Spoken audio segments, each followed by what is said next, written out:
50-50?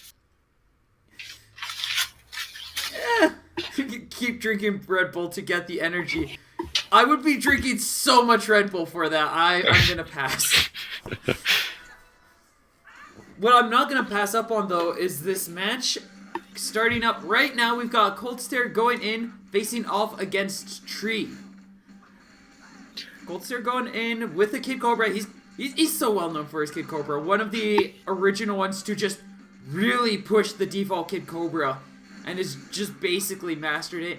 He's moved over and he's learning a lot of cool custom tricks too now. As we can see, he's got that Glusher going in and he's got a nice Chilla. That's an interesting loader to see the Glusher with the Chiller actually.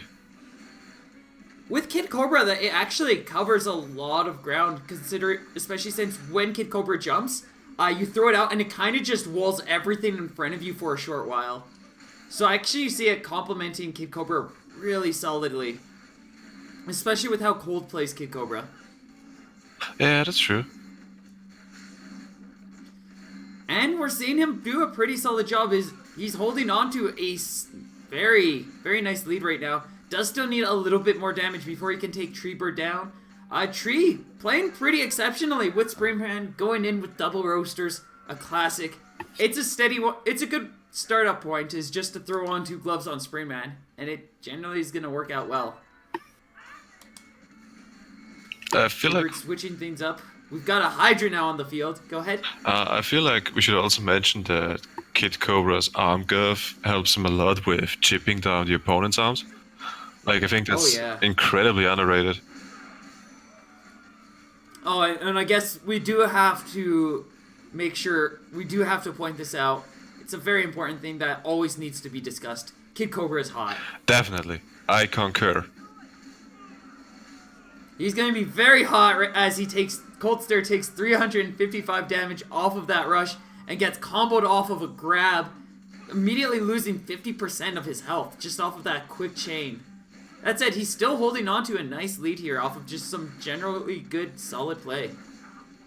We see Cold Stare using the Glusher's explosion effect, working against Springman's deflect, which is actually pretty nasty when you think about it.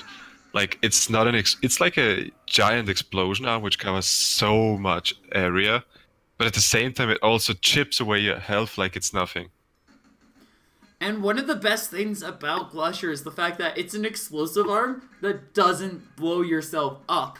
Exactly. It's not a nade, it's not a kablammer, it's not a tri-blast.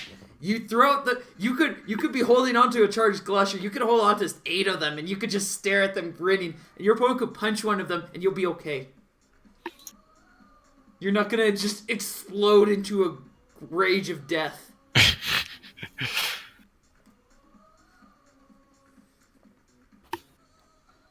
Just imagine. Oh god. Just imagine hitting a pillar or something with your Glusher and then exploding, like similar to the what's it called, Zeke and Homie. Oh god. That would be messed up. That would hurt.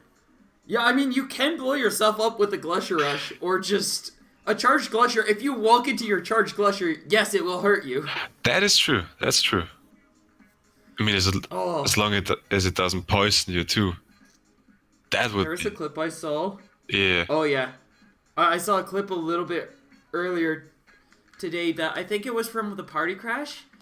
A Dr. Coil had gotten somebody onto a springboard, threw out their Siki Rush, hit them the first time, and then they flew right over the Dr. Coil, and the Dr. Coil couldn't fix their camera in time, and they threw out 2 more Sikis, so they immediately turned around, faced the Coil, and blew themselves up, and lost the match because of it. What? It was so good! That's like, damn, that's gotta sting, honestly. Oh, knowing the person who had it happen to them, I'm pretty sure they were just rolling on the floor laughing after that. Heading into this match, Cold Stare swapping the Glusher over. He's got a Boomerang now. That's going to give him a lot more just solid coverage. It's going to be a lot safer for him to be able to throw out that Boomerang. While he's not going to be able to fight back these double roasters as well without the Glusher, the boomerang just allows for a little bit better setups in a lot of cases, and he can allow to. It has a lot of good options for just catching those dashes.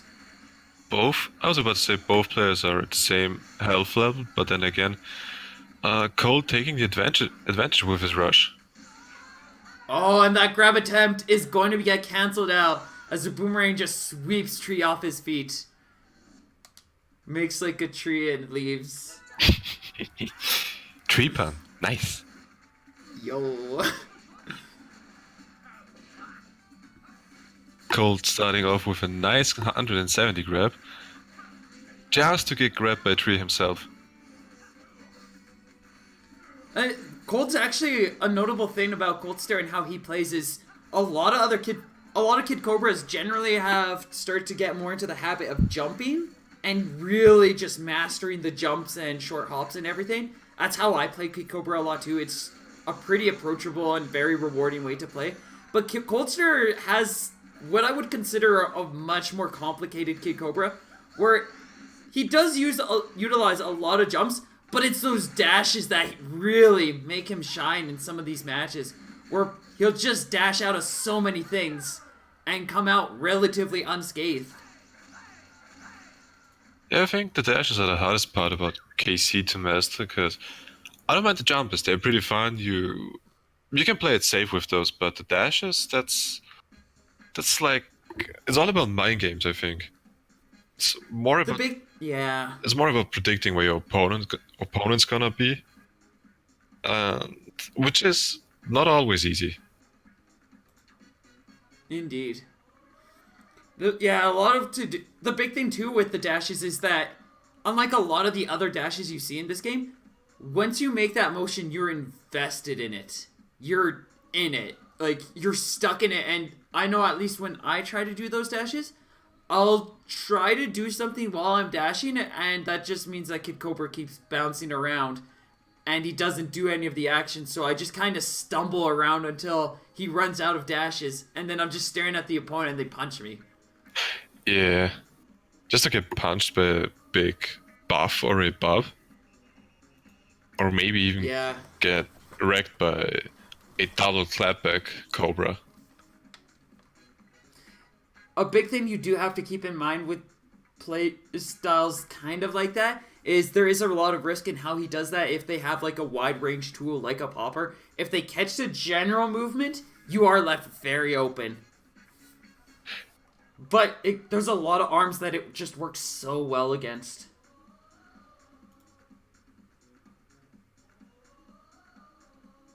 I believe... let's see. So as you can see, Kid Cobra is pretty much the best character in game. Not only is he hard, but he's also the best character, hands down. Let's see. I think 5 and Spicy are still in their match. Let's see. Lobby open, ban, good luck, KK, no load up changes, there's ban.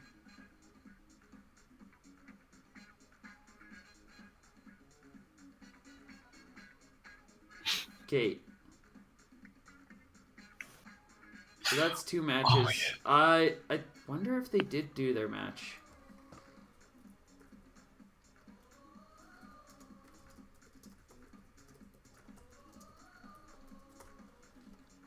Because if not, I want to give Cold Stare and Era a bit of a break. I don't want to pull Cold Stare immediately back on stream if I can. It'd be nice to get Spicy or 5 to face off against Jico. Yeah, Popper sucks for a lot of characters. That thing just constantly is sniping people out of all over the place. Considering the lack of reply, I'm gonna... Oh, no, they're still going.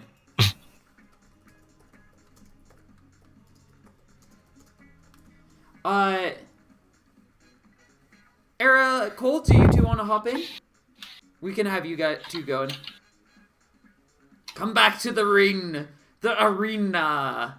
Or challenge. Hop into the lobby of Strem.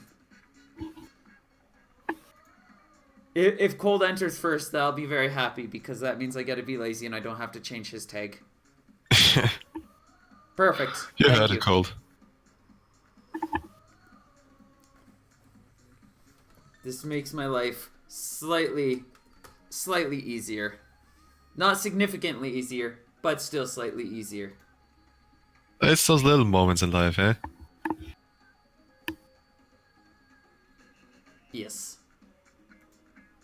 And it looks like Tree has to go, so he's going to step down. That means Svenja will be moving on in the brackets. Kind of crazy new spelling. I'm not completely exhausted and deprived of food and general energy like I have been previously. This time I'm actually doing alright. So we got Era first time. One cycle. You did it, Spenjo! Yay! Good on you, Spencer. Proud Good of on you. You gotta take the small victories here and there. This is something that we all need to be able to cherish and treasure and love. Are those small little victories. Because so many people are so focused on like those big victories where they're like, I'm not going to compete because I'm not going to win. Or I know I'm already going to win, so I'm not even going to bother because it's not important. Where it's like, what about the small steps along the way? It could be fun. You could interact with people. You could put on a good show so I get more attention on my channel. Subscribe to believe. I'm gonna be honest, I'm also one of those persons. Those people. Yes. That voice was painful, and my voice is already kind of worn out from earlier today and yesterday, and I haven't really had a good time to breathe in the last few days, have I? Oh. Moving on with the match, we've got Coldster facing off against Era. Cold, he's got a Nibbles. Cold has a Nibbles. The Scorpion being a really powerful tool on Kid Cobra because it doesn't... He's got one of the best short hops, so it doesn't limit him too much. And since Kid Cobra is generally in the air to some manner, you're usually going to get those really nice curved shots. And then you also have a strong option for the small walking little adventurous nibbles on the ground. Yeah, that's why I think Scorpio is the best arm, one of the best arms for KC. Because you can utilize both its strengths effectively without losing the advantage of the other one. Indeed.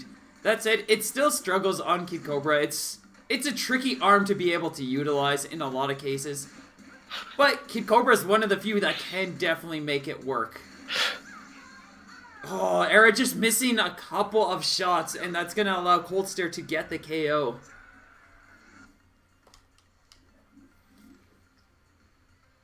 The noise of the tubes. Oh, I've just noticed this today. Like, I've yet to notice it until today. But now, every time I hear those tubes, it sounds like the start, like when Splatoon is loading. It's got all the gloopies and the squids are kind of climbing up.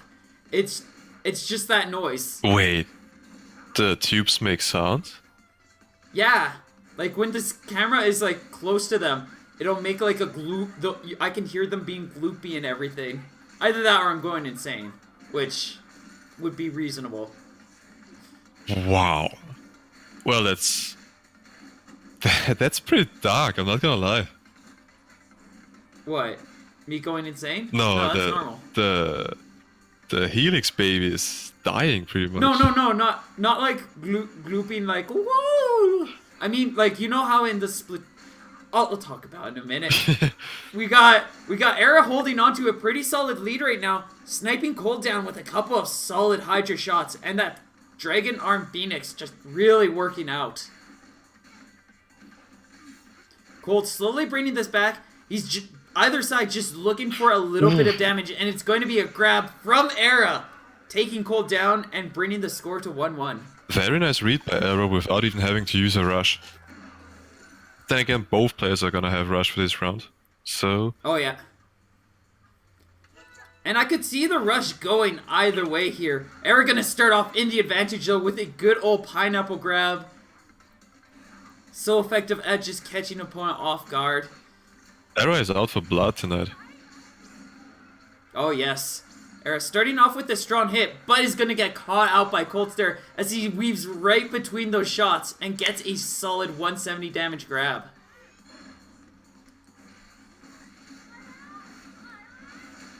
Cold recognizing a beautiful opportunity to get some solid damage. Throws out a 350 rush. Gets caught out as Era evades his grab attempt and lands a nice recovery on her of her own, allowing her to get that Dragon Arm back off of a strong grab. It's interesting to see Era use the Phoenix on her Dragon Arm, because I feel like that's what people did in earlier versions, if I'm not wrong. I know a lot of people have utilized the Dragon Bird to some manner. Thunderbird was generally the more popular pick, and there are some players to this day who do that. The reason being is it makes the bird a lot faster, even more so with Phoenix, which is usually not the pick, and it just allows for a really solid chain, much like how we see Iceman just go insane with the Sparky. That's generally what a lot of minions would do with a Thunderbird Dragon Arm. Yeah, thank God Thunderbird got nerfed, right? Yeah, I think it's in a good place now. It's a lot better positioned there than where it was when it was just stupid. That was actually meant to be a joke because most people think it got nerfed to the ground, but It's still viable. It's still very viable. People are just very complacent and whiny people. That's true. A lot of people just get too used to having something that they really enjoy, and then it's like, nope, it's not here anymore. And they'll just be too busy reminiscing on the good old days of when so-and-so was good and this and that were viable. Back then when we only And while we're talking about this, Coldster just got a perfect. Wow. Yeah, that's the thing about playing against KC with ice arms and smaller stages like Buster Beach. Because once you get in the hot pockets, it's fairly difficult to get out of those. Especially when you're frozen and don't really have the option to move. It's also a pretty solid stage for Cold because what Cold was really starting to struggle with in the previous match was that Hydra. Like, he was getting sniped down time and time again. Buster Beach genuinely is well, not genuinely, but there's a lot of cases where Hydra's actually hard countered by this stage's design. I find that if my problem with my opponent is Hydra, I take him here, and it usually works out pretty fine because it's got the bumper right in the middle. The Hot Pocket dip, that's a pretty sizable dip that you can see right there. And it's, in a lot of cases, you'll have a match that's going on like this, and you just take a few steps back, and all of a sudden the Hydra is basically negated. And that's pretty much what we saw in the first round, where Arrow was trying to get those snipes with the Hydra that she had before, but Cold just had so much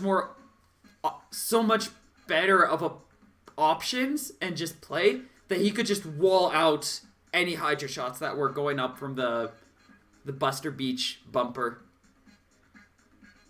Hey, Era, we've got to have cool moments, okay? Okay, love? Sometimes we gotta look bad. Sometimes I get owned on my own stream.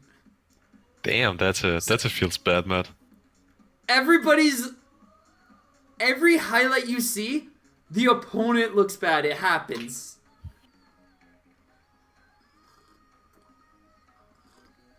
It do be that way. There's always somebody who looks bad. I despise the idea of somebody being like, oh, look, I got a perfect on Belief. But, like, it's gonna happen. If I get creamed by somebody and somebody's proud of what they did, they should showcase it. Yeah, I guess that's just life in general, isn't it?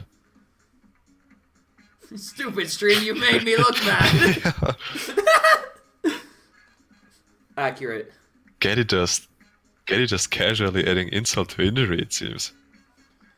That's just how he works. Is that how Getty be? It do be that way. Huh.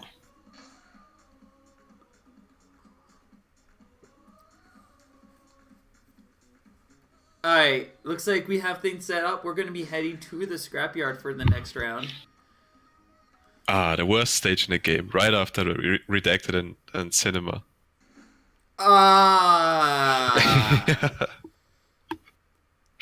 I disagree, but I do understand the sentiment on that. There's a lot going on this stage that can cause a lot of just frustration.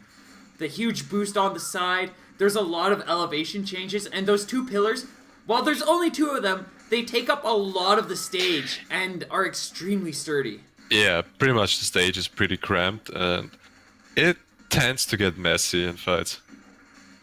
It's, ironically, it's very small for a defensive stage, but it's a really good defensive stage at the same time. That's true. I mean, I can see the appeal and also the hate for it at the same time.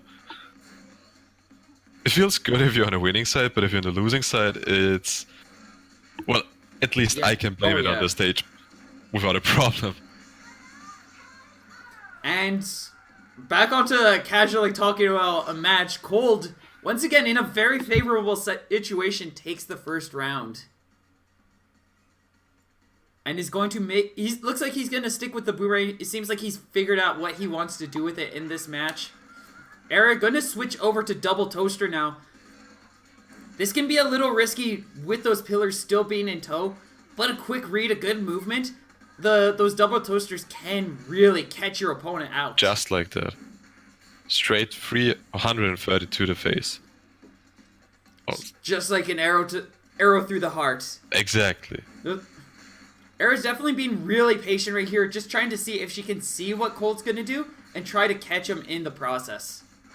Era also still having her rush. And she's gonna use it and land a nice solid 270 rush damage.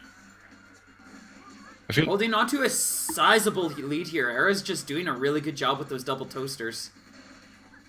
Yeah, she's playing very patient right now and also making use of Min-Min's walking. She's trying to wait things out, see what Cold wants to do, and then respond to it. Gonna get caught up by that rush. Cold going to get the majority of it, 230 damage. And he's quickly brought it back. Era does only need a couple more hits, though, to take him out. That's it. Cold can easily get an ice chain or just a couple of strong hits. A nice grab could easily put this in his favor. Era's gonna have rush in a second or so, and there she got it. She's in a pretty good position right now. And now we see Era's trying to bait out that rush opportunity, but was not ready for a boomerang. With only a few seconds left, Era's going to try to time things out, gets a couple more hits, and is going to take the round. Very patient, nice play by Era at the end there. So a lot of what's going on here is Era's... Arguably, this is a last stand moment for her. She wants to be able to take that. So she kind of slowed down her play and was just... She just went into hyper-focus on what Cold's doing. And we're seeing that a lot even here, where she's become especially defensive, where she's trying not to even start anything. She just wants to respond to what Cold has. Which can be risky, as that means that Cold has a lot more free reign to charge up, get more rush in the lead, if he's playing smart, if he's making smart calls, and just kind of playing things out. If he gets too close to her, it can easily send her into a panic, as we're seeing a lot of once the flirt fight starts, Era's just kind of throwing out a bunch of punches, generally in a little more of a panic. But she is getting some good calls, some good reads here. Not only that, she also makes use of the Scrapyard's effect sizes, or places to be exact. Like just like how she used the high ground to poke away and wait for Cole to open up, just a counter, and then shifting to the right side of the stage, just standing there for a while, and pretty much staying in the same position for a couple 10 to 15 seconds. Yeah, Era's really just trying to hang in tight. starting to not work out so much for us. Cold's starting to figure out what he wants to do against this. He's getting a nice lead and is now just looking for one more hit to take Era out. He even has rush advantage. Era needs to make a play. She's not going to be able to get that chance. As soon as Cold figured out what was going on, he just got it. Just that Era just slew down a little too slow, and once Cold decided to take a moment to see what was kind of going on, he just kind of responded appropriately, and Era wasn't able to keep up with it anymore. Yeah. So, out of curiosity, because I've played my fair share of double toaster, and the highest rush damage I got was 330. Yeah, that's about where as high as it would go. Huh. It's interesting. I forgot to mention that Arrow was pulling a JK right there with the double toasters, so I have to admit I was... Double toasters, if it's anybody's thing, it was Resolve's thing. Realistically, it's just an everyone thing. Everybody does the double toaster. It's a classic. Yeah. It's like pulling out a Mario in Smash Brothers. Yeah, but then again, those people rarely show up. Also on the side note, I'm a Mario main in Smash, so don't add me. Very nice. I'll at you all I want. God damn it, I'll let you back. Ha ha ha ha ha ha ha. There you go. I didn't even at you yet, fool. Yeah, well, I did the first step. You could say I'm 2 steps ahead of you now. Which I'm clearly not. Oh, no. But you know, you get the gist. You might think you're 2 steps ahead, but do remember that you are in my domain. Oh. So all this is planned out. Everything is calculated. It's all going according to plan, except for the fact that everything's always a mess because that's just how I roll. I mean, it's the best kind of matrix you could have. Okay. We were gonna... So, when I was talking about the bubbling goop noises of DNA Lab, I'm not talking about, like, Helix noises. I'm talking about, like... Have you ever played Splatoon? Yeah. I played Do you remember the sound that's made when it's loading loading to the newsreel and everything like that, right? Like yeah. Yeah, the short, loud music, whatever it is. No, not music even. It's just gloop. Yeah, just the noise, just the sound. Yeah. The Helix tubes do make that noise. Huh. Well, maybe that's a teaser for a Splatoon ARMS crossover. Oh, yo! They stealth patched it. It wasn't even an announced patch, but it was like a stealth update where they added in that sound effect, and that's a stealth hint at future ARMS Splatoon crossover content. See? We are on you, Yabuki. We are on you. You can't hide anything from the ARMS community. Splarmtoon coming up. You heard it here first. We solved the mystery of what happened with Persona, the Joker release, and now we got these sweet deets on you. All these details, Mastermind Malieve here. I got it all out for you. You know, there was this tweet going around about there being a Nintendo Direct, even though it was 2 years ago. Yeah, the 2-year-old Nintendo Direct. Yeah, Grim sent me that, and I was playing some games on the side and didn't pay attention. And I got so excited just for him to tell me. Oh, yeah. That he Everybody, messed up. everybody fell for that one. Because so many people in the community are just like hungering for some kind of update. So it's like, oh, we're getting an update. Like, I'm sitting here being like, oh, that's kind of cool. But see, it doesn't work as well on me because I'm like, oh, that's kind of neat. But I'm not too worried about it because I'm happy with how this game is. It's in a fine enough state. Updates would be cool. I'm not going to have an issue with more updates. But we don't really need them. I think we're in a good place. That's true. At least the game is. Yeah, definitely. It's just Goddamn, Grimwood, you got me happy. And I died a little on the inside when I found out it was fake. Or it I was a think it was mistake. Coney who first started spreading it out, and then a lot of people just either spread it out because they were excited or they fell for the joke. Yeah, I was just playing Doom on the side. I wasn't really paying attention to the tweet itself, so. Yeah. Heading into our next match, though, we've got 5 going in with a Fire Dragon. The passion, the heart of the EU even finds its way into the NA community with some players. I'm gonna be honest here. I'm more of a glove fan, not so much of the dragons. I don't blame you for not being too much of a fan of dragons. There's a lot that goes into them that can just make them an especially frustrating matchup. And we already are seeing quite a bit of it, as 5 did have a very slight lead and is just effectively pushing Jiko back with a lot of just smart plays and setups with the dragon.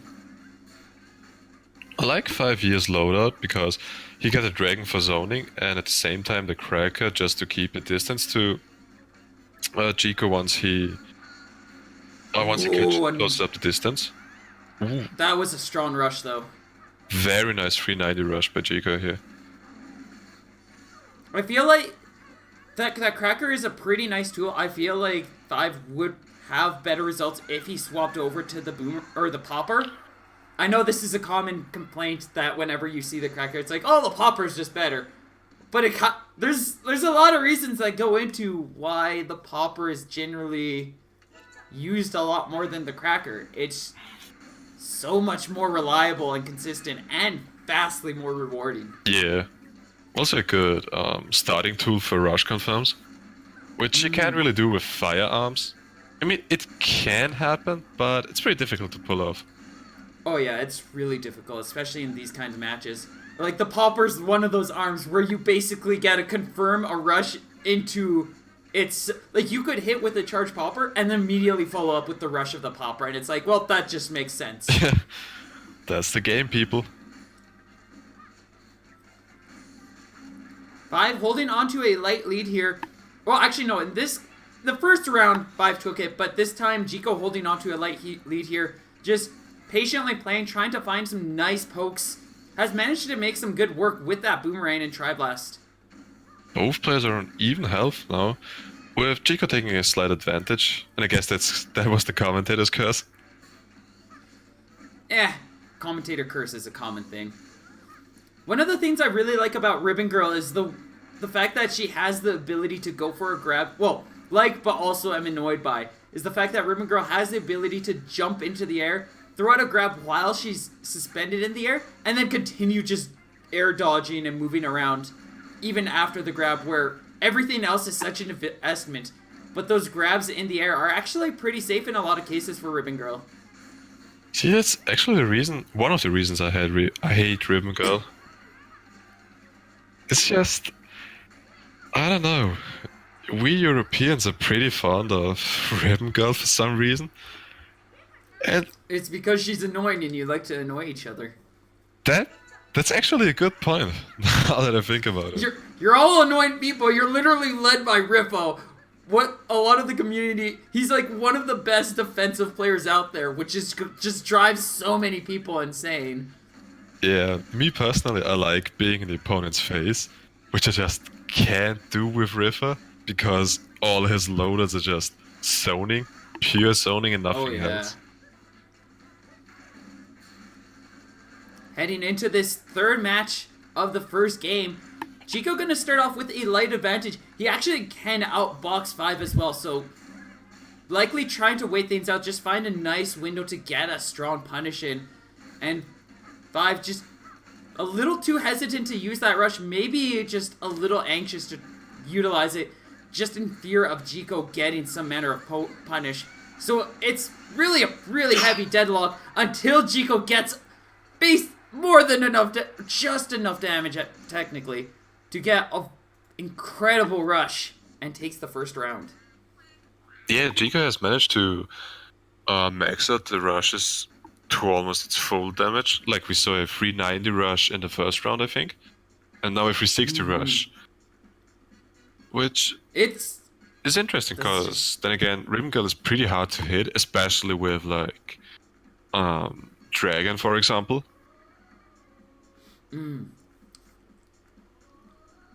yeah. Ribbon Girl's really hard to hit for a lot of people, so to be able to land like such solid blows, you know you don't use rush. You gotta learn to use rush, mate. Boy, learn to use your rush. It's a powerful tool. By Boy. choosing to hold it, you're limiting yourself. It's like not using your rush in Splatoon, or Wait, what? if you had if you had Final Smash and Smash and you chose not to use that. It's like there are going to be cases where if you're not careful, you're going to get punished, but it's important to learn that stuff if you want to play to your best ability in this game. Yeah, I think the thing about Rush is though you can be actually way more lenient with it than most people think. Oh yeah. It's just sometimes it kind of messes up, but then again you're gonna get those charges up pretty quick. So yep. Gaddy actually makes a really good point too. Even if you don't like using it aggressively, you could use your Yeah. rush just to quickly give yourself a safe opportunity to shield. That's all you could use it for, and that would be a really good move still. Like just to save your hide. That's for the most part, that's where most people learn to use rush first is this I can deflect this with my rush, or I can use my rush to retract my arms so I can get out of something. It's a common critic. I mean, it's a good point. It's a good thing to use. And sometimes it's cool because you can just scare somebody with it. Even utilizing it at least in the way to where you can take advantage of that the pressure of it being there. Rush is really powerful in that regard. Oh boy, Scrap yet again. And we've got 5 switching over to the Thunderbird. That's going to help out a little bit with rush combos if he chooses to go for that. Actually, on the note of things, yeah. Like, even if you don't want to use rush too often aggressively, another great way is just learn to use it off of combos. Get a Thunderbird stun, throw out your rush, get a Popper blast, use your rush. Just use it with those strong combos and it's like so much damage off of them. And those are like really safe ones, so you're not even risking anything. Yeah. Heading into this match though, Jiko's starting off pretty advantage, and he's gonna try to utilize that rush and just close in that distance, set himself up to really scare 5 into something. I feel like the high ground is a good spot for rim players, and pretty much all the characters who got some kind of jump/air advantage. Oh yeah. Actually, fun fact, did you know both of these characters, from the lowest platform on the ground, they could actually boost themselves up to the highest platform. Ribbon Girl, if she Wait. jumps and then does a backdash, she can get onto that upper platform. And Lollipop, if she does a shield jump from the bottom platform, she basically just leaps right onto the top ledge. So these two characters are actually really good at just... Oh no. They're just really good at getting that height advantage if they want to. I think you can also do the same thing with Coil. Yeah, I think you can do that. Coil can't go from the bottom to the top. She does have to go around, but it's a lot easier for her because of that levitation. She can go up sooner than most characters. Yeah, then yeah, you got a point there. Also 5 year, I have no idea how that last T-Bird missed. I think it got stuck in the wall. Yeah, it got caught in the wall.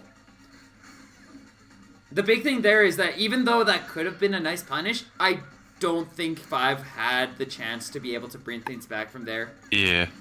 Unless he had rushed and grabbed once or twice afterwards. But even then, There that's was only like 5 seconds left. Oh, okay.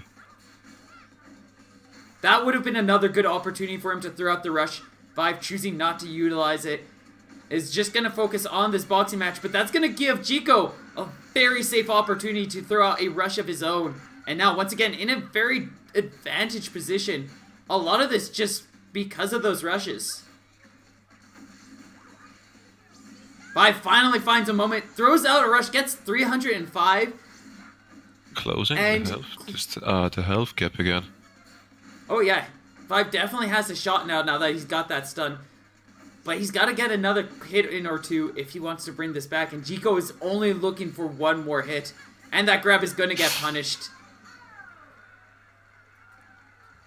Jiko closing it out. And we'll be moving on to face off against Cold Stare.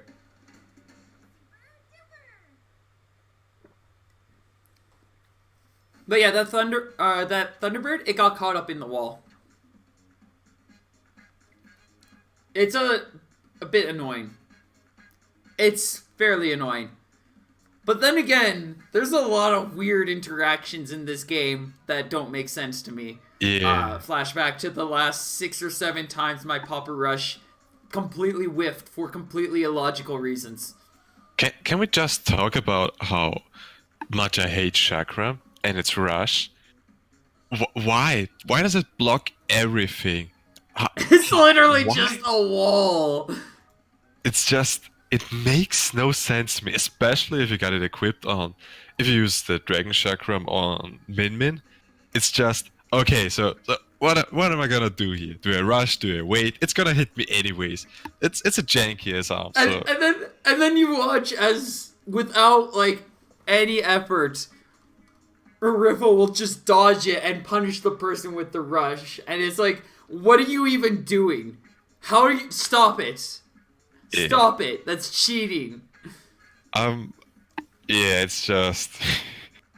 It's one of those moments where you see Rifa punish a Chakram Rush, and then somebody will just make the post, you cheated not only the game, but yourself. I wanna... Oh, how does that go? I wanna apologize at this point to Iceman for not saying GG's at the end, because I got too salty. As the Chakram blocked my rush twice, and the last one was so janky. Oh yeah. But it's no. just... Salt happens. But yeah, no. That moment when Rifa dodges the rush, and then he dodges the rush, and then text comes in, you cheated not only the game, but yourself. You didn't grow, you didn't improve, you took a shortcut and gained nothing. You experienced a hollow victory. Nothing was risked and nothing was gained. It's sad that you don't even know the difference. I love this meme so much. It's such a good meme. I'm gonna be honest, there's this one GTA meme going around with CJ going, oh shit, here I go again. Okay. The last 2 weeks have been like 3 of my favorite memes of all eternity. The here we go again meme is so on point. The JoJo memes, those are like those are exceptional.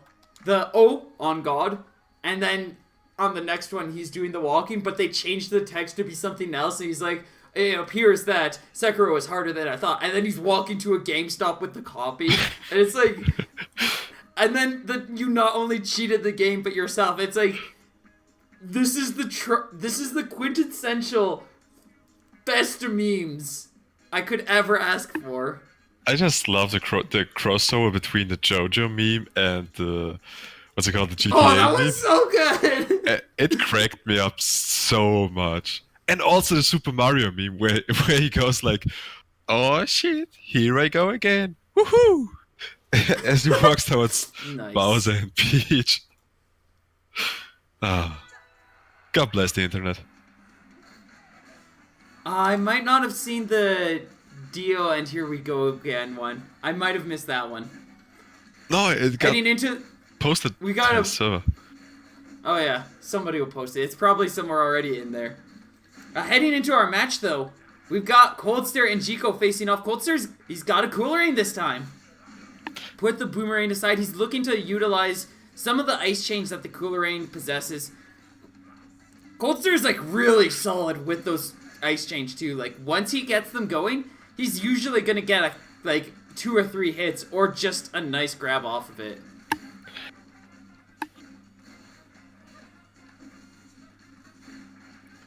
Starting things off, both players are very close on health. Cold going to be able to catch Jiko off with 275 damage on rush, but now he's got to be on the defensive as Jiko has a rush ready, and it will likely look to try to take advantage of this new pressure that he's got. Cold mostly keeps either going for grabs or just poking with the toaster. Because honestly, the toaster on Kid Cobra feels just too good. It's super safe. Look at this evasive movement that Cold is doing. That punish that he got with the grab. Jiko just could not keep up with it, and Cold is going to take the first round.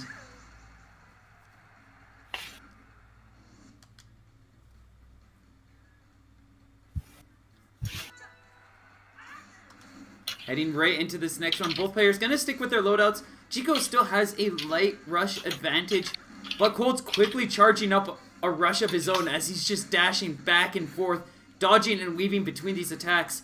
And now, likely has a potential where he can just dive in and get the first. If he can get his rush in first, he's not going to be able to get any strong damage, but a lot of chip damage and some shield damage could potentially be beneficial to him if he can find a way to make it work. But Jiko, just ready for that, is going to land a 325 damage rush. I feel like it was a nice try by Cold there, and it almost landed. I think on any other character, that rush would have connected, but Lola is just too much of a defensive character and has a pretty good, what's it called? Has a pretty good recovery. Oh yeah. We see Jiko taking the lead here with those Tribalist pokes and also the game.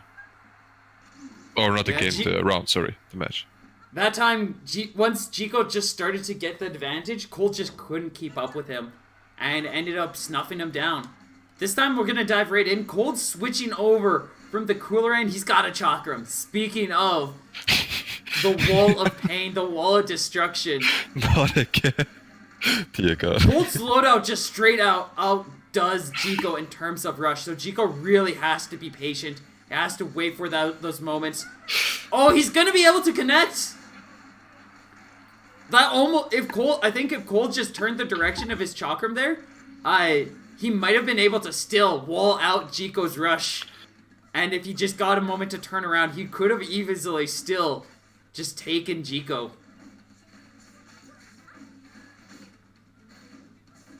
Also, Cold keeps chipping Jiko's arms, which might come in handy if Jiko is one of the hot pockets and Cold can pretty much rush without a care in the world.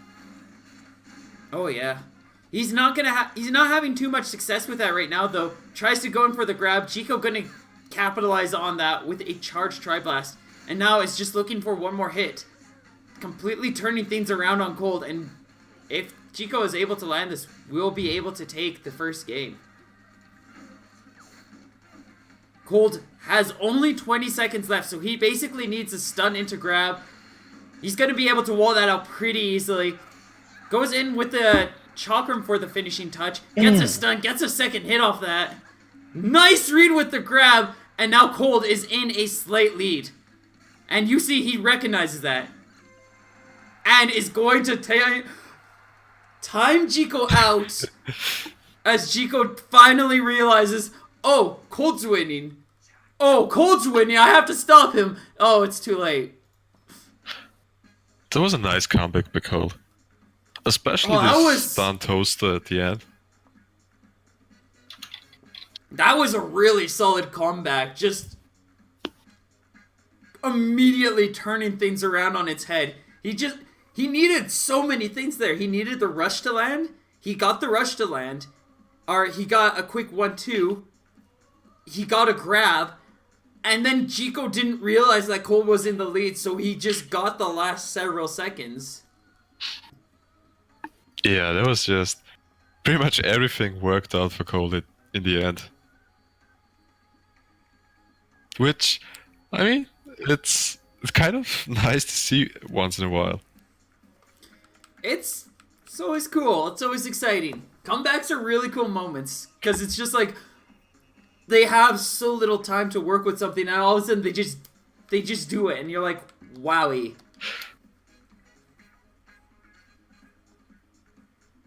Alright, things are set up. Chico going to choose Sparring Ring as the counterpick stage. I could see this working either way. This is definitely going to be a very aggressive match, though. I could see it going either way, but I think Chico's definitely making a good call here, as Cold's probably going to have a little less room to work with, and that's a lot of what Cold was doing, was just showcasing his mobility and movement while free.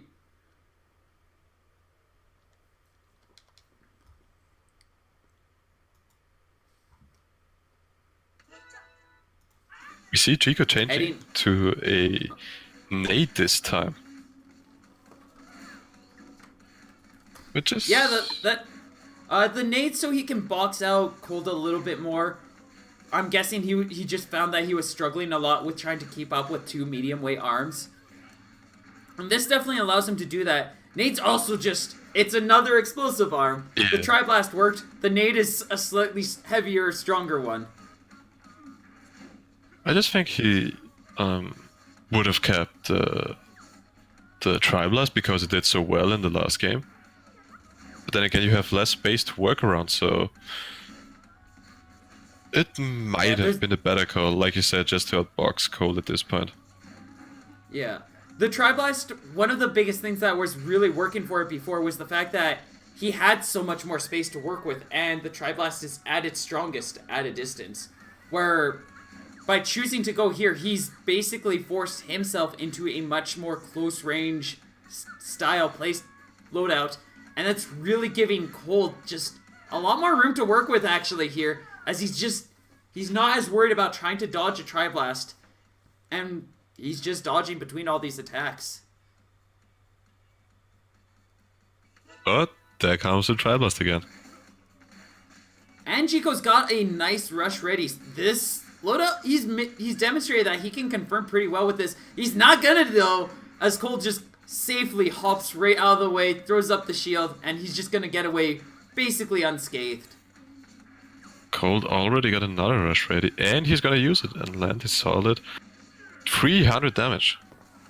I am gonna make a note here. Coldster is finishing with the wrong arm time and time again. The finishing... He could get a little bit more damage off of these rushes if he was throwing out the toaster as the final hit.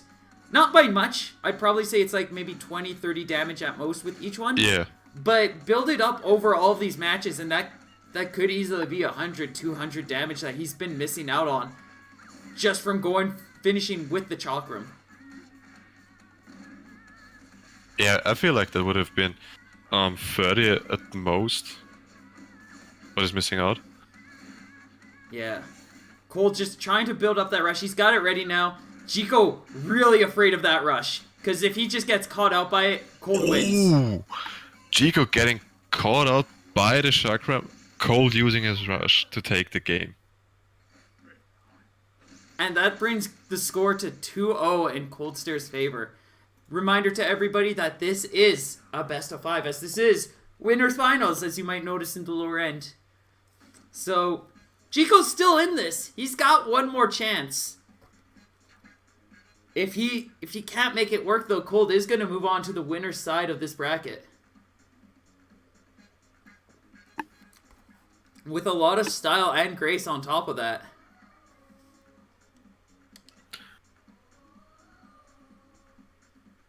You're upset you didn't use the Dwayne subs? Well, you know what sub you can use? The subscription button right below to subscribe to Maliv and help support this channel.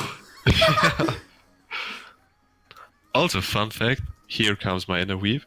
The Duwang subs are the pretty much messed up scanlations for JoJo's Bizarre Adventure. So, you know, if you like JoJo, you're gonna know this meme. But don't mind me. I'll mind you because I like you. Thanks. Yay! I like you too, Merv. Oh no. Nope, I've changed my mind. I no longer like JK. Everybody is banned. Feels bad. Round 3 of losers, I would like you guys to be streamed, yes. Oh, okay. This emote then. Excellent. The best of hands. And Jiko gonna change things up. He's going from a very aggressive stage. Now we're gonna be facing off in a very defensive stage. In Dance Lab. Dan Slab. Oh no, DNA is banned. Oh. Jiko is banned from the tournament as a result of this action. Feels bad. I will not tolerate this. It is inexcusable. I'm so upset, offended.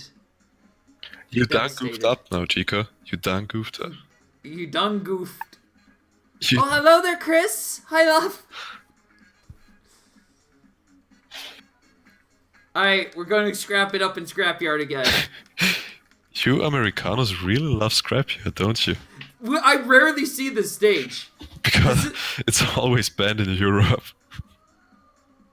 In Europe, at least. Oh, yeah. You guys go to Buster Beach a lot, and in Japan, that one is, like, hard banned. Wait, really? Yeah, no, they don't like Buster Beach. For a lot of reasons that I honestly agree with. It's... A lot of players in the community find it absurdly powerful for Brass, especially back during their reign of Pega. It was probably, like, the worst place you could play Pega. Well, good thing I don't have The problems. bumper... Sorry? The bumper in the middle just causes a lot of complications, too. For a lot of people. I want to talk about Buster Beach in a second, but let's focus on this game right now. Because I don't want to drift off too much. As I usually tend to. Alright, so... Yep. Heading into this match, Cold Stare getting a nice grab and is just starting off with some strong pressure. But Chico going to be able to find a nice opportunity to get that Russian. The pillar saving Cold from getting confirmed by the Tri-Blast. And he's immediately going to respond with a rush of his own. And is now just looking for a little bit more damage to take Chico down. And he's just going to catch Chico as Chico rolls right into his open arms. Cole isn't taking it anymore. He's just going riffle on everybody. He's just unleashed the beast, and now consume all is the path he has chosen.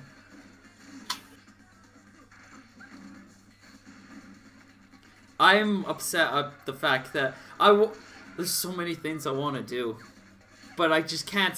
But I can't do them all. There's too many of them.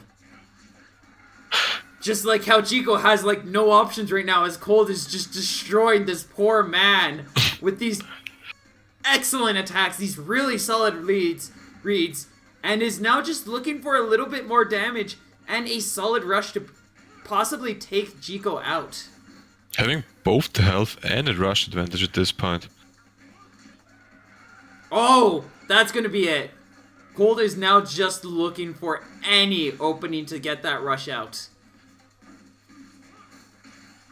Chico gonna be able to respond quick enough, gets 355 off the rush, but still has to get through 50% of Cold's health without a rush, and without him landing this, and that's not happening.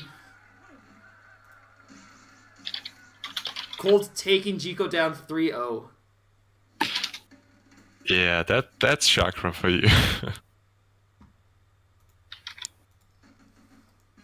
Yeah, I'm just gonna post this. I'm guessing, if you could tell them that if they're in the South American region, that there's going to be a tournament. While I don't speak English, there are people who can communicate with them to help them communicate with me if they're interested in competing in this event.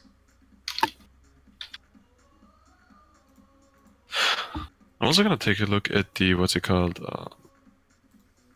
South American bracket. Because I'm probably gonna watch it. Nice. We've got Game Master Tom, Temi, and Siepe hopefully going to make it. But we'll see if they are able to. I know last time they did not have much success in being able to show up. Maruboto does not seem to be able to participate in this one. It's all fine and dandy though. Let's see if I can do this. It's still good to see some exposure on other regions. Oh yeah, I get excited, but then I get mad because I don't know how to speak any other language. Aw. I mean, I grew up bilingually, and No, I can speak English, Spicy. Shut it. good boy, Spicy. But yeah, what I'm more concerned about is just how little offline events we got for ARMS. Don't get me wrong, I love the online events, but it's just, if people actually had the chance to meet up, get together, stuff like that, I think that would be really cool. Okay, this is utilizing Google Translate, and I do not know how to properly pronounce any of this, but hopefully this works. I'm just gonna go copy paste it. I like to try to read these out too. So, Ooh. estoy organizando un evento en línea de América de solo un par de horas si desea participar. Yeah, that was terrible. That was absolutely horrible. If somebody could tell Chris that if they want to participate in the Scrapstar series, it's going on in a couple hours, it would be greatly appreciated. Oh yeah, he's gonna get it. Línea de América del Sur. No, hold on, you. I don't even know what stage these two are wanting to go on to.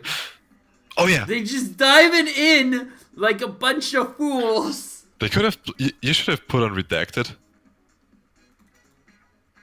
I'm not doing that unless they ask. So, Era, you didn't talk in meeting hall. Of course I'm not gonna know. Also, I was trying to communicate with Chris here. I'm trying to do a lot of things. Give me some space, girl. what was I about to say? Era, I love you. Oh yeah, Bastard Beach. That's the one I wanted to talk about. So I think I don't have a problem with Bastard Beach per se, but rather with the positions people are spawning at. Like you have one player with the stages limit, or pretty much the stages limit and edge on his back, and the other one got all the free room with the lower ground. So I think that's my biggest gripe with Bastard Beach, if that makes sense. Yeah, it starts off. That's another problem with the fact that it starts off very asymmetrical. But Temple Ground also starts off relatively asymmetrical. But generally, I still see it as a really, really interesting and cool stage for competitive gaming. That's true, but then again, I think Temple Grounds is a well-designed stage because the player with the high ground got the pillars to hide behind, and the second player who spawns on lower ground got way more space to work with. So, That is fair. so I think, either player gets an advantage that doesn't really overshadow the other player's advantage. That is true, yeah. And we are seeing as Era is utilizing the lower ground, she actually kind of purposely went down onto the lower end. She's got a couple of nice tools that just counter out high ground scenarios, utilizing the Hydra, utilizing that Phoenix, and she's just cemented herself a strong lead and has been able to take 5 down for this first round.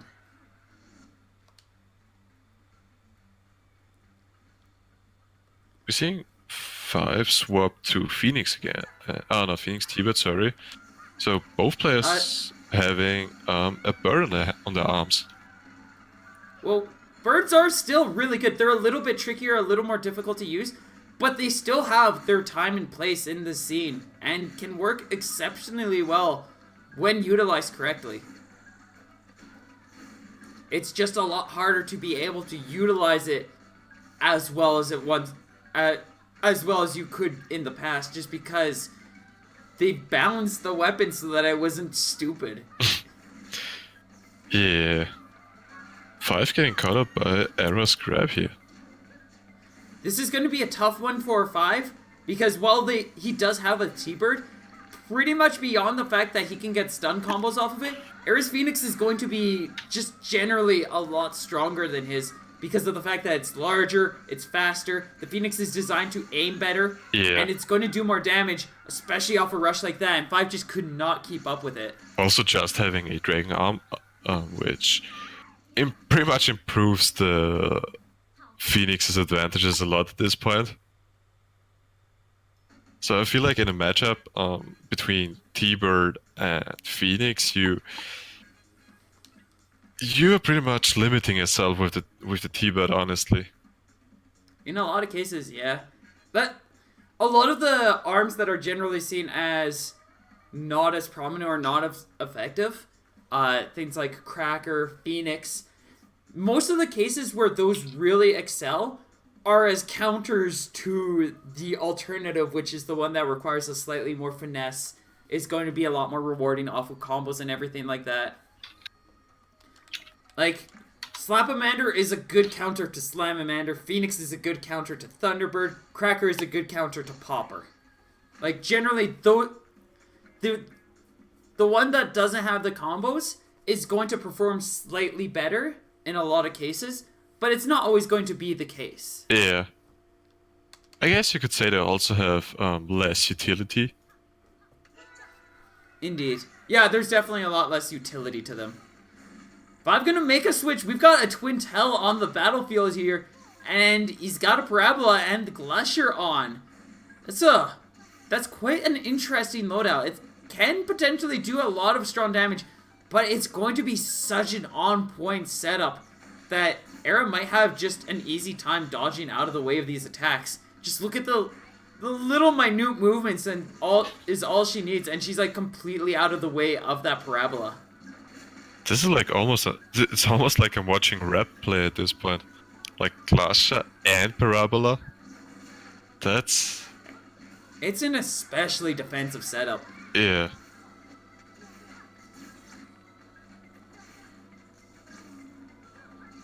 But 5 is making it work effectively.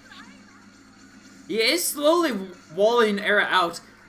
Definitely utilizing this loadout properly. Yeah. When you have a very defensive loadout like this, you want to get close to your opponent.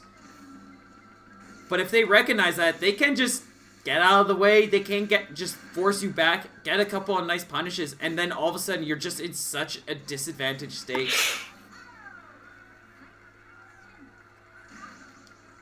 That's the thing about Dragon Phoenix. It has a pretty tricky hitbox, where you need more than one dash to actually dodge it, especially with Dragon Arm. Oh god, yeah. And it comes out so much more quickly just because of that maximum girth size. Yeah. That in a lot of cases you're just not ready for it. Even if it doesn't damage you, it's still gonna chip your arm, like we just saw with the Glacier.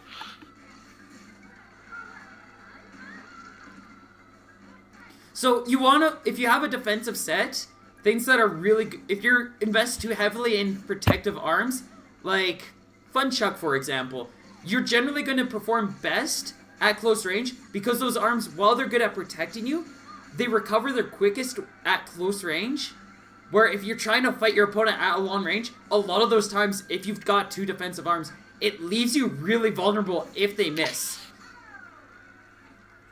So you want to try to get in there, you want to close that distance, and you want to use the defensive nature of those arms to just snuff an opponent out. Otherwise, your opponent will just be under no pressure. I wouldn't say they are aggressive arms, cause they are defensive. They're pretty defensive arms in a neutral game, but when you get close to the opponent, you pretty much have an advantage. Oh yeah, you get very advantage when you have tools that are generally seen as defensive, but at close range. Shields are exceptionally scary. Yeah. Glacier is a great example of a really good defensive arm where it can do well at a distance, and you can make it work really well. But once you get close with the Glacier, your opponent is scared. They're legit terrified because that thing just it's this giant, explosive, purple, juicy death. Although, let me rephrase that actually. It's just, yeah, pretty much the defensive arms and loaders just they take complete control of the neutral game. Like, you're gonna get zoned out by Triblast, Dragon Arm, and all the other defensive stuff that doesn't come to my mind right now. So you want to try to close the distance between you and the opponent, but at the same time you're in a pretty tricky spot to if you come close to him because of how defensive these arms are. They're still gonna zone you out. They're still gonna space you out, and that's the thing. That's what makes them defensive. It's not about you being aggressive. It's about the opponent being aggressive. Yeah. I said all that without a single brain thought. I'm proud of myself. Congratulations. Thanks. Yay! You're gonna get blush And now we're emote just for gonna that. make awkward congratulatory noises. Yay! So I've noticed something about myself. Well, beyond the weird snorts and everything. Also, apparently, I make this weird whining noise, like a dog or something like that. I've looked back at a couple of clips, and when I'm just taking a moment where I'm like flustered or anything, I'll just go. I can't even do it because I don't even know how I do it. But it's like a. I feel No, it. it's like even shriller than that. It's like so soft too, though. I don't know how I do it, but it's like super weird. Yeah, I kind of have the same noises, but when I get excited, I can't contain my excitement at that point. It's just, I don't know.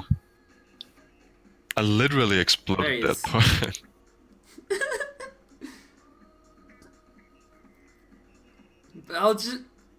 I make a lot of weird noises. Even beyond the Skeletor noise. I mean, Though my Skeletor is one of my favorites. we all make weird noises doing certain things. So,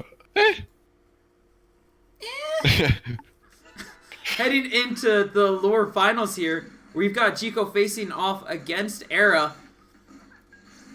Era able to take down Svenjo, got knocked out by Cold Stare, and this is her climb back. She wants revenge on that man. Jico also likely wanting some nice revenge, as Cold kind of did a hefty 3-0 on him. My favorite thing about Winter Finals is how often, especially in smaller groups, how often it turns into this is a revenge story for both of these players because these two were knocked out by the guy who's in Grand Finals. I feel you on that. I know it too well. Oh, yes. Imagine getting knocked out by River just to face him again in the Grand Finals. Then you have to you have to win 5 games, even though winning 1 is already difficult enough. Oh gods, yeah. Jico so far starting off doing an impeccable job of just zoning Era out. She is really struggling to get in there, and that's going to allow Jico just to get a couple more pokes in and takes the first round. Yeah, because Kid Cobra is hurt. You know, that's the point. Yes. Kid Cobra is hot, and that is very relevant for this specific match. I appreciate you telling me this. No problem. I got you, Mo. I got you. It's interesting of Era to pick the Hydra. The Hydra's a pretty interesting pick. It ended up working out for her with that rush interaction, as now she's got a nice lead. Even gets a quick poke in there. She does get knocked down, but a good old eye for an eye is going to be the result of that. Yeah, that was a good trade, actually. Era's actually looking for just a nice rush to KO. She's going to leap right into it. It's not going to work out for her, though. Okay, I think... Now she's... Sorry? Go ahead.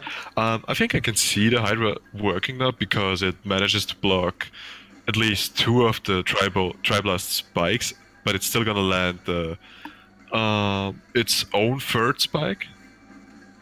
And the vertical properties of it just allow Era to more effectively kind of just throw it out a lot more safely, and it's gonna catch Jico in a lot more ways that a toaster might not be able to. That grab going to be very clearly seen. Chico knew exactly what was going on. And now Era just left in a very critical position. That's just Lollapop doing Lollapop things. Jumping to the side, catching you with its curve arm. And with this set, Chico is gonna take game 1. This is a loadout he's used for a very long time. I've even seen him use it against heavies. And with a lot of success too. He knows how this works. He knows how to zone people out with that Tribal Blast and to punish their greedy attempts when they start finally figuring out how to work around the Tri-Blast. He just blows them away with the Boomerang and they have to start all over again. Yeah. I feel like it's such an effective zoning tool. Like, it has a enormous I don't want to say enormous hitbox, but it's got a pretty wide hitbox. It got the explosion because even if you manage to block it, you might get hit by the explosion itself. It's I've seen fast. it cancel out so many rushes, so many attacks. Yeah. It's even that explosion can even break through a Masango's shield. Yeah, that's true. That's true. And the sadness on so many Masangos when that happens to them the first time. Like, oh, that doesn't work. I always imagine I'm pretty much like the dog in the meme where he's surrounded by fire and he's just sitting in his chair. This is fine. It's fine. It's all fine. So Era switching back over to the Boomerang here. Gonna try to utilize it with these pillars, but so far just not having too much luck. Jiko once again just zoning her out. It has kind of forced her into a corner, making her kind of feel the need to hide behind that pillar, and it's just allowing him to get these really nice pokes, these strong punishes, and she's just really not struggling to find a chance to get that Dragon Arm. This is actually an interesting pick. I'm not used to seeing Boomerang be chosen for the Dragon Arm. Yeah, that's true. But then again, you can pretty much equip anything on a Dragon Arm, and it's gonna work one way or another. And that was a Generally, yeah. That was a nice rush cancelled by Era. Yeah, definitely recognizing that she had a solid opportunity to just out-punch Jiko's rush, and she just was like, I'm just gonna have to capitalize on this. We see Era getting more used to the tribals now. She had some difficulties at the beginning because Jiko kept jumping a lot and pretty much had an air advantage at this point. Just a few seconds left. Era is going to be able to get the finishing hit. I was going to say Era might want to back off and just recognize that Jiko's just going to keep his distance and she doesn't need to approach, but she's able to get that Boomerang to connect and is able to take a round for herself. I'm guessing this is where we're going to be getting some of our closest matches for the stream. It's just between these two. Era going to get cancelled out of that rush. Exactly what we were talking about earlier with the charged Tri-Blast. Just, if you're not ready to try to protect yourself when one of those are just planted on you, you get knocked down and you lose your entire rush. Yeah, just like that. And then you wake up and you got another Tri-Blast in the face. I'm just honestly surprised how good these arms are. Like, they seem pretty low risk but high reward, if I dare say so. Oh yeah, these two definitely complement each other exceptionally. Like, the Tri-Blast is so good for these light, safe pokes, and then the Boomerang just catches out like most of the punish attempts that anybody would throw out or most of the evasion or punishes that people would try to respond to against the Tri-Blast. Boomerang's probably going to catch them out. Another popular loadout that I've started hearing some people look into is Hydra Boomerang, for a lot of the similar reasons where Hydra even covers that higher ground. The light arm with Boomerang or a good curve arm is actually really solid in this game.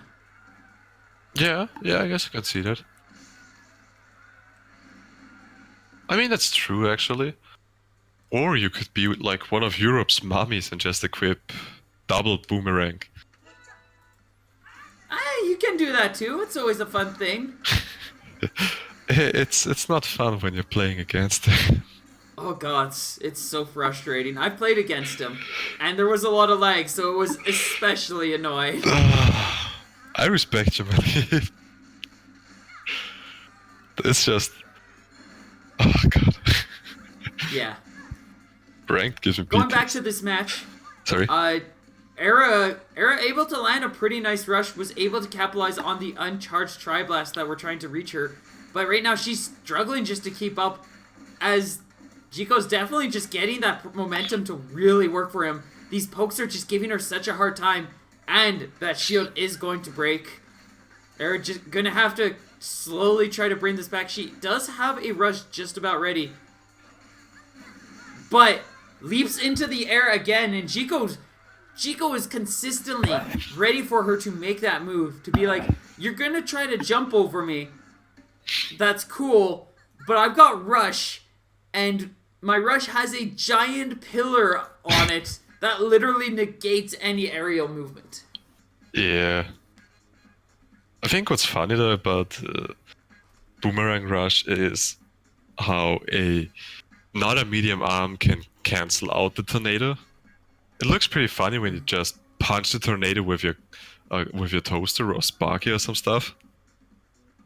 Yeah. But yeah, it's just, I think grabbing in the air with Boomerang when you play against Boomerang and Triblast is just, it's pretty risky at this point. Jumping as it is just, jumping as it is can be pretty tricky and difficult to pull off because of the long recovery time you have when you land on the ground. Jumps are a really risky thing in this game, Yeah. and honestly, a lot of people, even to this day, use it a little excessively. There's some of us like me who don't even use it at all at times, which is also a problem. I feel you. I'm in the same boat pretty much. But there's a lot of cases where there's other people who try to feel like they're forced into these situations where they're always having to jump. And the jump is, unless you're like Kid Cobra, jumps are generally a lot slower and a lot easier for your opponent to read, even if you do have a nice kickflip, a nice bit of an air dash to go alongside Then you could always just pick a lot of- character that doesn't jump, like Dr. Coil, Oh yeah. and you're still gonna have a big advantage. Oh no! Oh, that was Era's chance to bring things back, but she gets sniped out by the charged Tri-Blast just before she gets any explosions in. It looks like Jiko's just gonna have a very safe confirm here. I accidentally put a big curse on Era, saying that this was gonna be hopefully a pretty close match, but it looks like Jiko's he's got her beat. She just can't keep up with this. She's trying to find a new strategy here and there, but she's really struggling to keep up with Jiko's strategies, his plans. Honestly, I feel like she's experimenting a little too much here too.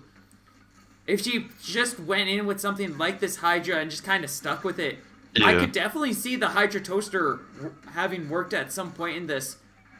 But she's danced around it with so many loadouts, experimented so much, that she might just not have any confidence in anything at this point, which is just going to make it so much more difficult of a matchup.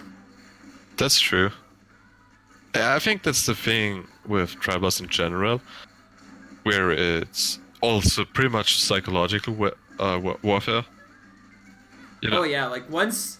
If you're just getting beat... Like, Triblast and Tribal are so good at just kind of beating down a lot of things that sometimes you're just going to be a little overwhelmed by it. Yeah, that's true. But then again, Arrow lands a pretty nice rush here with 260 damage with a Hydra and Glove. She does only have enough health to take that one final hit, and Jiko is going to be able to successfully connect, taking Era down 3-0. Look at the Era crowd. put up an admirable fight, but She there was did. just... there was just a little too much experimentation. Oh, just in breaking news, Era 130. That was actually Era who was playing Lillipop. Jiko was the Min. Congratulations. Feels bamboozled, chat. But yeah, Era played pretty well, you know. Oh yeah, she did an exceptional job. That's true. I feel like one of the big problems that she was having there is she just kept adjusting, kept changing her loadout. When a lot of the biggest problems that she was facing with this match wasn't the fact that she just needed the right arms for it. It was approach. It was understanding what she needs to do to respond to those arms, and she just couldn't make it work. That's true. It's just it's pretty much the fear of getting hit by another Triblast because that's a solid 120 damage and a knockdown. It could also be another 120 damage or just a chip on wake up again. And even if you try to rush, the explosion might catch you out. And it's just, I can understand why she tried to experiment a little bit, but then again, it's like you said, the approach. It's like rethinking a strategy, actually taking a second to just to breathe a minute, just to analyze the current situation. And indeed, I think Era is on the right path, and I think the Hydra did really good. She did really well with it. I mean, just to note her past and how she's gotten here, like, Era placed third in this tournament. That's pretty good. She got third place. That's like some pretty solid progression. That's slowly. She's learning. She's growing. She's definitely working her best, and it's really been showing. Like,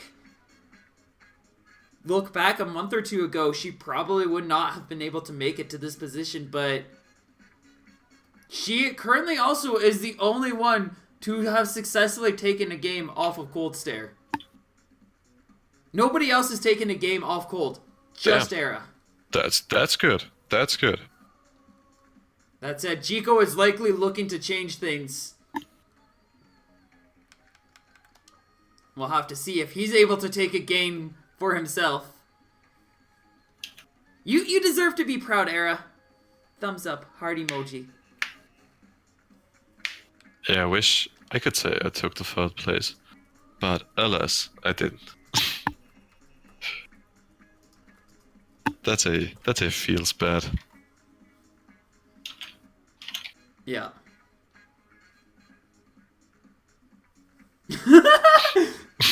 No, I'm not gonna.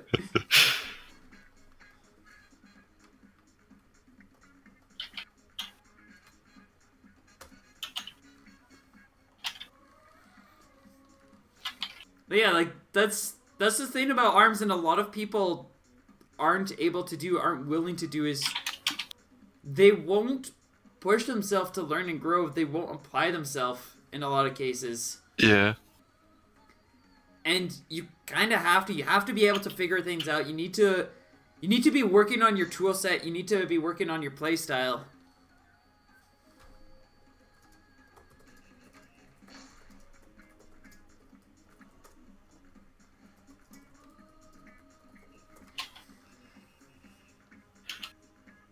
I think they I jokingly set name redacted, but now they insist. Oh, they God. insist. No. So we're starting off with name redacted. Let's go. Why are you doing this to me? Let's go. Name redacted grand finals. Sorry. So let's actually talk about this stage for a moment and explain a bit of the intricacies to it. Why it's kind of seen as not really a competitive stage for a lot of players and something a lot of people are against. So honestly, this stage is really cool. It's got a nice shape to it. It's got a nice design to it. The music is pretty rad too. The music's pretty hardcore. It can be pretty nice for some intense battles. But it's got a few things going that just make it a little awkward. That center dip on those staircases, that can make it a little bit more... It means that the defensive player is generally going to be advantaged. and it's gonna give the aggressor just that much more of a hard time. Now, let's actually talk about the main reason, though, why most people find the stage to be very uncompetitive. You might notice that there's a conveyor belt in the middle that is set to one direction, and it only goes that one direction. This can cause a lot of just weird interactions. It makes movement a lot more difficult. If you're trying to approach somebody who's on the opposite side of the belt, it's actually it's really hard to try to advance to them while the belt is slowing you down and then throwing out a barrage of attacks. I mean, it's funny how they thought the conveyor belt itself wasn't janky enough. So let's just add a couple tubes that move and they're gonna screw you up pretty bad if you don't pay attention. Like, how does that... Well, that also is another big thing on this, is the fact that, like, those pillars are indestructible unless you rush through them. Yeah, and even then it just takes a while before you completely destroy them. And also, I just want to mention that there's a small space on the staircases where you can get stuck, actually. And I've got stuck so many times on that stage. Dude, Yeah, God knows how much I despise it. it's a very frustrating stage. It's also a little asymmetrical, I'm just noticing too, where one side kind of opens up to be a little bit more of a corner, where the other one is just a straight up corner on either end. You Yeah. can just see it right here from this angle from Cold Stare. We can see, like, there's one that's just straight up super corner, the other has a little bit more space to move around. But if you get locked into that corner, it's even worse. Yeah, yeah. Honestly, I think Redacted has some pretty good concepts as a defensive stage. It's just Oh yeah. it's just the hazards pretty much. It's a little too chaotic of a stage in the end. It used to also be that those pillars, if you went for a grab and you were stuck in between the pillar, it would just cancel out the grab and you couldn't do anything. It was actually kind of really funny, but really unfortunate, and just another thing that just made the stage really unbalanced. That said, they did fix that up, so it's a little bit better of a stage, but just the base definition of what this stage is just so awkward for a lot of people. Yeah.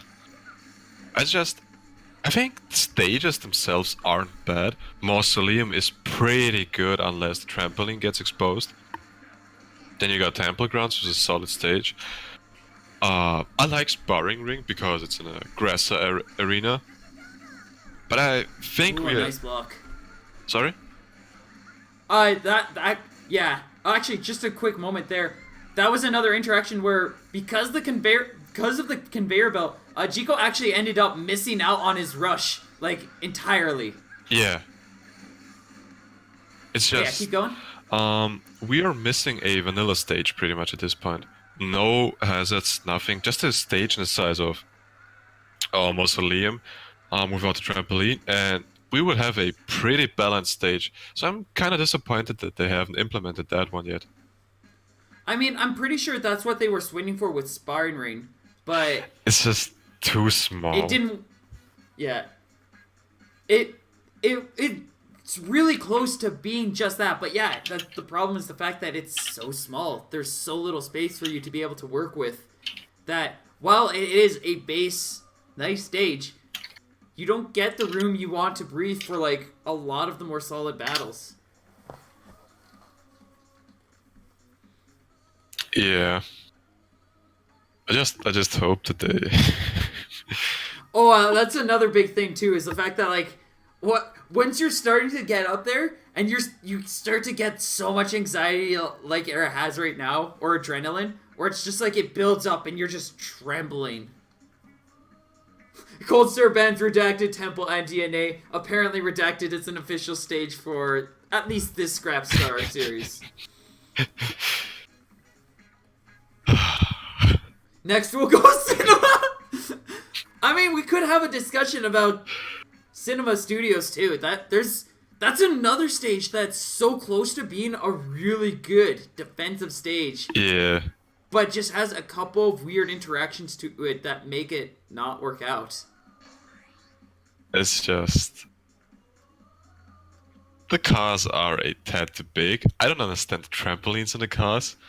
It's just I think it's a weird gimmick, honestly. Did you know you can push the cars? What? You can push the cars. No. What? I'll show you something later, and you can see it for yourself. But we are going to move over to this match instead.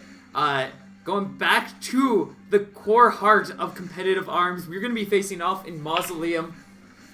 One of the most balanced stages out there, except for that trampoline, which basically turns it from what can be a mildly aggressive stage to a very, very defensive stage.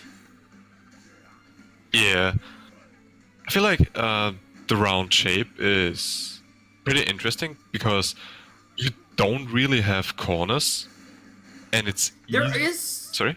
There is still cornering that can happen, but it's a lot more difficult, and Yeah. it's generally a lot more situational and generally requires something like brass with the right arms to really get that corner pressure going. Yeah, you just pretty much have an easier time getting out of wake-up pressure if you get stuck or cornered. Oh yeah. The cool thing about this stage too is when it does get to that point where you are being an aggressive player, if your opponent finds a way to push you back, your back is probably facing that center ground, and if you mess up too many times during your aggression, your opponent gets to break the center ground open, and a trampoline comes out, which basically makes the stage so much more in their advantage. I just had this random thought: what if instead of trampoline there was a hole or something in the middle, and the one who gets pushed in there loses the game? That would make this stage actually banned, because that would be such a cheap and dumb thing. I mean, we don't see the center platform be broken too often, Yeah. but like that would just it would make being aggressive on the stage such a high risk, and there would be so little reward for it, because if you mess up twice, oh look, you just lost. It sounds like chaos. That's exactly what I want. I mean, it would probably look like some of the glitches I've seen or the out-of-bound glitches that you can do in some of these stages. Oh, I haven't seen any of those, I think, yet. I know how to do it. I have some recordings. I should have moved some over to YouTube just for easy access. Yeah. Oh well. Cold Stare holding on to a light lead here. Both players ready with rush. Cold does want to be careful. If he can find a nice moment to go in with his, he can get some serious damage. But Jiko can definitely overwhelm him with his own rush. But he's not going to have that chance. A finishing touch comes in, and the score is balanced to 1-1.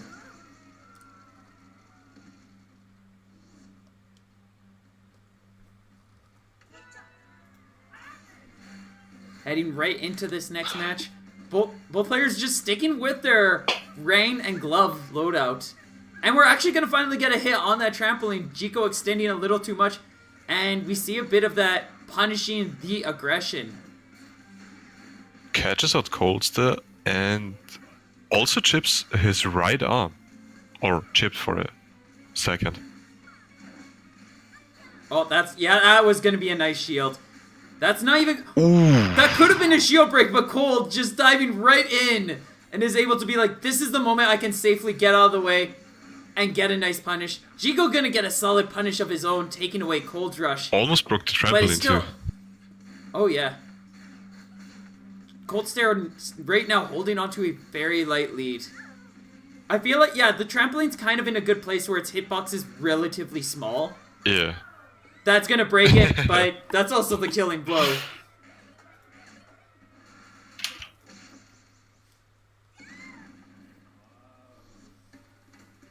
I think it's interesting that Jiko is trying out Nade and not sticking with the Tribolt. Because I think that might actually the tribal might help. Oh, not the triblast actually. Sorry, might help uh, catch out cold more often. It could potentially help out, but there's also the risk that Cold does have like high girth arms. He could potentially just Yeah, which not is worry about it. that's true. Man, the life of a Kid Uh, Cobra, man, it's just oh yeah. so little things to worry about. Here, I'm gonna actually drop this in chat right now.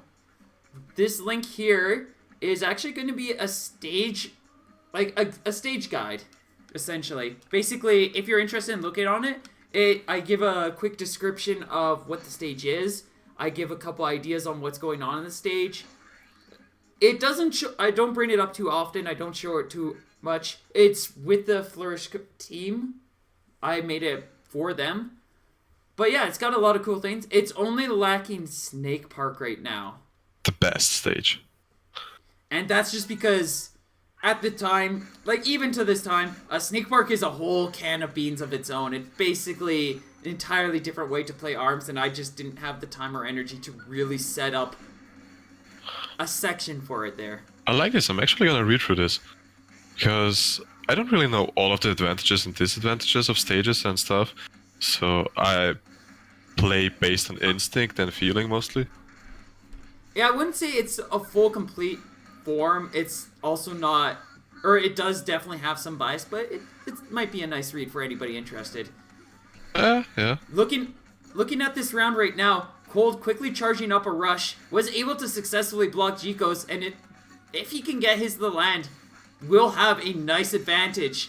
And that's going to be a hefty rush, 355 going in there. Jiko's going to have a very difficult time. And might not be able to get that game off of Cold that he was hoping for. Gets a nice boomerang hit in there, and that's going to give Jiko a little bit more room to try to bring things back. But another quick 1-2 is going to put Jiko at critical health. Both players almost got rush again. So this is pretty much gonna boil down to a rush exchange. No, it could just be a single hit. Ooh! That is going to be a nice shield break. Jiko just keeping that nade going, is not going to pause and wait this time, because he knows Cold will just dive right out of the way.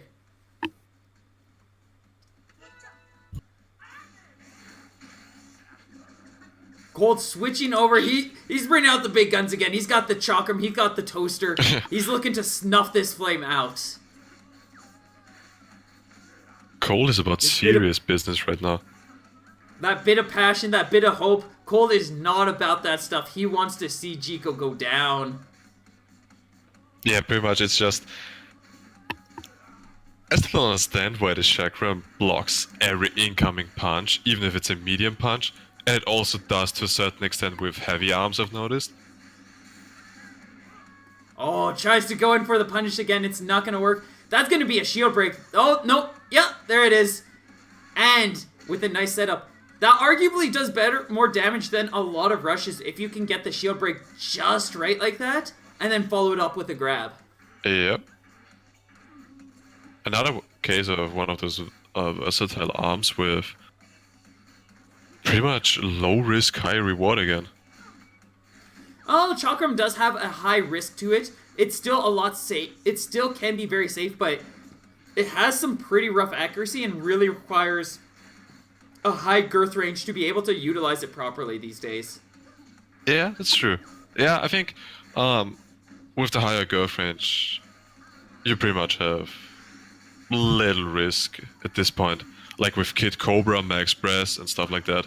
Or as a Dragon Arm on Min Min. Yeah, those are some of the best cases. Twin Tail also can make some good work with the Chakram or Ram Ram. I've also seen some Mechanicas make it pretty scary. We unfortunately don't have that many Mechanicas in Europe. Your scene's pretty, like, NA is a pretty niche scene. EU is, like, even more niche, so it's like, Yeah. to a degree, it's kind of hard for you guys to have too much variety going on, especially with a lot of players stepping away, taking breaks. Cold Stare holding on to a light lead here. Both players quickly charging up Rush at this about the same pace again. Oh, that grab almost connecting, but the boomerang just a few frames faster, and is going to allow Chico to just get some more damage in. That was a nice nade to the face by on Chico's part. And height advantage triumphs. Cold utilizing a dash refresh on Kid Cobra to leap right over Chico's Rush. You don't see that too often on these Sly Snakes, but Kid Cobra is definitely capable of doing that. Kid Cobra is definitely one of those characters that's harder to hit because of his weird hitbox. He is especially difficult to hit sometimes. Stupid snake. And hard enough to take down that Cold is going to take Chico 3-0 once again. And with this is going to claim the Scrapstar Series number 10. GG's to all players tonight. Excellent work from everybody, yeah. Congratulations to Cold for taking first place. Big shout out to Chico for doing a solid job, making his way up to second place, taking on some feisty opponents. And Era being the only player to take a game off of Cold Stare this tournament and placing third. I just want to say, I wasn't really interested into the American scene, but then I saw tonight's tournament and, it kind of got my curiosity. Cold is a seriously amazing and cool player. He's one of my favorite people in the community. I interact with him fairly regularly compared to some people within. And I would strongly recommend checking him out on Twitter. Let me see if I can find his Twitter handle. Actually, he does a bit of streaming too. As noted by that emote that I popped by a little bit earlier. I like his streams. He's a very chill guy. I strongly recommend you guys check him out, interact with him. Make sure you're following him if you haven't already followed him. Shucks. I get the feeling, Colds. I get the feeling. So I'm going to stop here. I'm going to direct everything to JK now. JK, thank you for co-commentating with me. I don't know why I looked over to my right. You're not there. Where can people find you if they would be interested in seeing more of what you do and you can whatnot? always check my Twitter account, twitter.com/JKIt'sMeFree. And I'm on Maleef's server and on the European, what's it called? Competitive server. European Arms Competitive server. There we go. I want to thank you, Maleef, for having me tonight. It's been a lot of fun. And it was fun to have you here. Yeah, it was all really cool and fun. And if you want to see more of me, more of the stuff I do, you can always follow me on Twitter as well. That doesn't work. At flow_Maleef. I'm considering trying to change it to something that's just going to be a lot more permanent. Flow probably is permanent. We'll see, but I'm expecting it to stay. But it's also a nice idea just to be like, it's Maleef Arms or Maleef Pants. I mean, Maleef Arms isn't even that solid. Like, that's what I kind of mean in the degree where it's like, I could go Arms_Maleef or something like that, but that's not. Oh, I could have my Twitter handle just be @PlanetScrapstar. Yeah, I might as well do that. I mean, I do that with so many other things. I'll just do that. Gods, I mean, how did I not? Okay, anyways, so follow me on Twitter, Discord. If you want to talk to me, that's the easiest place to find me. I will pop up here and there in other places sometimes, but depending on what's going on, it might be harder to see me. Coming up next in about 1 hour and 3 minutes, we do have the second of the South American Scrapstar Series. I'm just going to go with it doesn't matter if there's only 2 people who make it. I'm still running this thing. I'm going to continue supporting it. I love it. I love the people. Tammy and Tom are amazing. And it's always exciting to see if another person is able to pop in or not. I just want to say, people definitely check out the South American tournament because there are a couple good players on there, and The good players are the only players that are there right now. I mean, then again, that's true. But they have some pretty hype matches, and they also have interesting characters and loaders. Pretty much stuff I need to see in Europe or America, actually. So, Indeed. It's cool to be able to explore some of these different communities, interact with them in different ways, and see kind of what's going on, because, like, when everybody's so absorbed into their... Or everybody's usually pretty comfortable in their own communities. There is a couple exceptions to the rule. Believe popping up in Japan, me hosting tournaments and seeing the EU stuff, but generally, like, EU community, even though there's tournaments that are streamed and people can hop onto the stream and watch, like, it's still pretty wrapped up in its own world. Usually that Discord, this Twitch channels, they're all very European focused. So I like the idea of just being like this one channel where it's like, you get South America, you've got some Japan, you've got some EU, you come here if you want to see the world of arms. This is a great place to go.